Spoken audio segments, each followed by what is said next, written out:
and we're starting today with Smackdown, as last night's show was an understandably emotional episode given what's transpired this week. The show served as a double tribute show, celebrating the life and careers of both Terry Funk and Bray Wyatt, and the show opened with a 10-bell salute with the roster on the stage. Eric Rowan, who obviously had a close connection to Wyatt, appeared in the second time he's had to go through this process in less than 2 years, and Braun Strowman, who has been out of action for months following neck surgery, was also in attendance.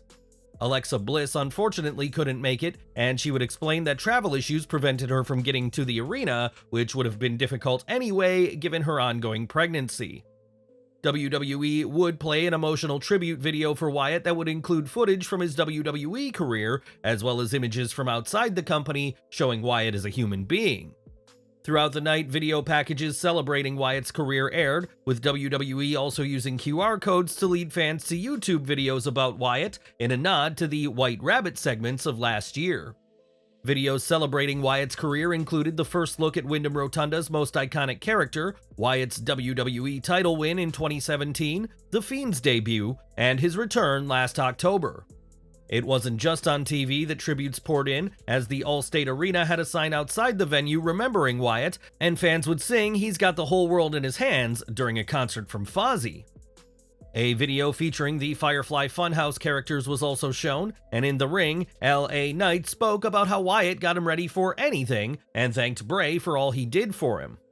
White also used a line from Wyatt, warning The Miz that the next time he sees him, he should run before facing off against Finn Balor in the main event of the show.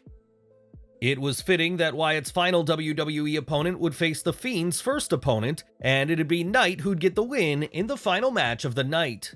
As the Fiend music closed down the show, the lantern was seen in the ring, remaining on as a symbol that Bray Wyatt isn't truly gone in the hearts of WWE fans. This has been an understandably difficult week for wrestling fans, as Wyatt meant so much to so many, but WWE did him justice with last night's show. Unfortunately, Wyatt isn't the only notable name to pass away recently, as our community also lost Terry Funk this week, who was also celebrated during the show. On SmackDown, Cody Rhodes would appear and pay tribute to the Funker, and after a video package, Cody would recall his father's feud with Terry from decades ago, including Funk calling Dusty Rhodes an egg-sucking dog. Rhodes added that both Terry Funk and Bray Wyatt have earned the right to call themselves cowboys in the wrestling business before announcing the next match. That match would fittingly be a hardcore tag team match, pitting the Brawling Brutes against the Street Profits, and it was Bobby Lashley who proved to be the difference maker. When Butch bumped into the Almighty, Lashley would lay out the former United Kingdom champion, and the Profits won with their newly christened tag team finisher, The Revelation, through a table. WWE is continuing to put the Profits and Lashley together, a pairing that has worked out well for Ford and Dawkins so far, and what would you like to see next from this alliance? Sound off in the comments. The first match of the night saw US Champion Rey Mysterio against Austin Theory, with Rey donning an armband reading TFBW, remembering those we've lost this week. It was strange that Rey did not have the US title with him for the match, and we can't help but wonder if he'd misplaced it, but thankfully this was already a non-title match. Austin Theory interfered during the match, but the Ultimate Underdog proved his nickname to be accurate by overcoming the odds, picking up the win over Waller. While it's always nice to see Rey get the win, this is yet another loss for Waller, who seems to spend more time on his back in WWE than others, a worrying sign for a star many have high hopes for. Really, this match seemed to be more about building the Rey-Theory feud, which will culminate in a title match at Payback, while Cody Rhodes will be on the Grayson Waller effect on that show. Given how high-profile Cody is, it's likely that this segment will end with Waller again being laid out, and what do you think of his booking so far? Let us know down in the comments. Io Sky defended her women's championship this week against Zelina Vega, but not before a backstage segment in which Damage Control mocked Kayla Braxton for being short. The joke was obviously that Sky is also short, but didn't get a mocking, but fans will have also noticed Bayley donning an armband with Bray Wyatt's name on it. Zelina Vega also had Bray Wyatt's name written across her arm, and Vega was able to get plenty of offense in on the reigning women's champion. Vega hit an excellent Meteora for an impressive but hardly believable near fall, as with Sky's run still in its infancy, a title change was never really expected to happen. Instead, Sky retained her gold, and it was great to see Damage Control appear together, something that is going to continue throughout Dakota Kai's recovery from her ACL injury. Kai won't be getting physical during this time, as she's not expected to be cleared for months, but with both Dakota and Bayley by her side, Io Sky could enjoy a lengthy reign as champion. And that was Smackdown, which was a highly emotional night which focused more on paying tribute to those we've lost than advancing too many stories. But what did you think of the show as a whole? Make sure to share your views down in the comments. During a recent episode of AEW Dynamite, the first ever Texas Chainsaw Massacre deathmatch took place, which saw Jeff Jarrett defeat Jeff Hardy in the unique encounter. The match was a cross-promotion project with Sumo Games, the makers of the new Texas Chainsaw Massacre game, but the match also saw an appearance by Tony Khan. During his Extreme Life podcast, Matt Hardy claimed that the man who played Leatherface during the match was none other than Khan himself, unrecognizable with the iconic Leatherface mask. Hardy added that Khan's involvement is a sign of the AEW president's commitment, and while the match wasn't perfect, it did what it needed to do in promoting the upcoming video game. Interestingly, Khan isn't the only person who has been reported as under the mask, as shortly after the bout, Fightful stated that AEW vet Dean Alexander was the one who played the role. The Texas Chainsaw Massacre deathmatch has divided fans, with some saying it was too fake, while others called it fun, but it's unclear who exactly donned the mask of the iconic horror movie villain. We've got some joyous news from Bronson Reed now, as the Raw superstar and his wife Paige are eagerly preparing to become parents for the first time. On Instagram, Reed revealed that the couple are expecting a baby girl next year and called Paige his hero for all her effort during their lengthy process. The couple had been trying to conceive through IVF, and that process has now paid off, and we'd like to offer our congratulations to the couple as they prepare for the newest member of their family. It was exactly 1,698 days ago that Tony Khan, Chris Jericho, The Elite, Cody Rhodes, and others announced AEW, breaking the news on a cold January 1st afternoon in 2019. Since then, Khan and his allies have turned AEW from a bright idea to the second biggest promotion in the world, and that success has unsurprisingly caught the attention of some high-profile people. Speaking to The Hollywood Reporter about AEW and whether the company has turned a profit, Khan said that he's received some high-dollar offers for the company to be purchased outright. He said, "We have a valuation of, well, people have approached me with billion-dollar offers, so the business has grown. I'm not turning over huge cash profits, but as we approach the new media rights renewal, that is really the key not only to weekly profitability and cash flow, but also another large multiplier on top of the business valuation." AEW has been in the red for much of its existence, thanks in part to an investment of at least $10 million into its gaming department, with one console video game, Fight Forever, released so far. When asked if he has considered any offers, Khan stated that he's not interested in selling at this time, and said he is still working off the original investment into the business when it launched. Perhaps Khan will sell one day, similar to how WWE is preparing to be acquired by Endeavor, but for now, the AEW president has no plans to part with the wrestling promotion he calls home.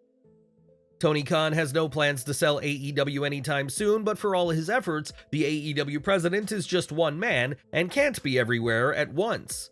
In addition to AEW, Khan is kept plenty busy with the Jacksonville Jaguars as well as Fulham FC, and has someone in mind should the worst happen to him that'd keep him from the promotion.